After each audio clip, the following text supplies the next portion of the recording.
काही जणांना जन्मापासून ऐकायला येत नसेल, काही जणांना कुठल्या तरी आजारामुळे ऐकायला येत नसेल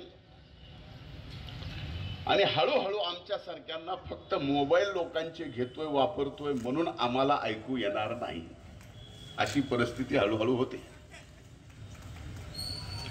मला आत्ताच माझा पीए प्रशांत म्हणत होता,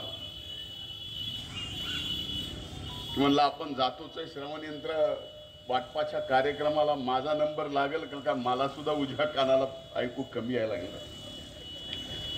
म्हणलं तुझ्या अगोदर माझा नंबर आहे. एकंदर परिस्थिती सांगायची झाली तर मला सांगायला अभिमान वाटतो की आजपर्यंत आपल्या या तालुक्यात, आपल्या या विधानसभा मतदारसंघात किती श्रवण यंत्राचं वाटप झालं? 3600 ज्यांना ऐकू येत नव्हतं अशांच्या कानावर आवाज जाण्यासाठी श्रवण यंत्र देण्यात आलं आणि ते श्रवण यंत्र दिल्यामुळं अनेक जण तोंडाने बोलूही लागले. हे चमत्कार फक्त या ठिकाणी डॉक्टर संतोष मुंडेंमुळे झालेला आहे. बाकी आता खरं सांगायचं झालं तर माझं काम आहे निधी उपलब्ध करून देणं. मला आठवतं मीही विरोधी पक्ष नेता असताना, विरोधी पक्षात काम करत असताना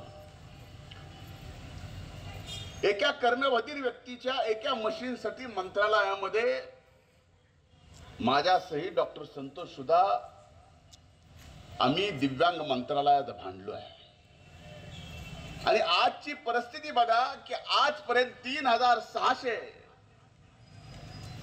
श्रवण यंत्र या ठिकाणी वाटप करतोय ना. आजचे जे 1000 श्रवण यंत्रे हे याच्यासाठी निधी दिव्यांग मंत्रालयातून नाही तर पालकमंत्री म्हणून ज्या जिल्हा नियोजनचा मी सर्वाधिकार म्हणून आहे त्यातून मी हे या ठिकाणी पैसे दिलेले आहेत उपलब्ध करून.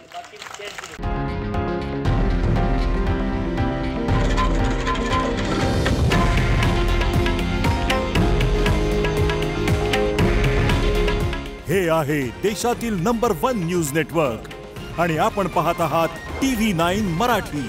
काळजी तुमची, हित महाराष्ट्राचं.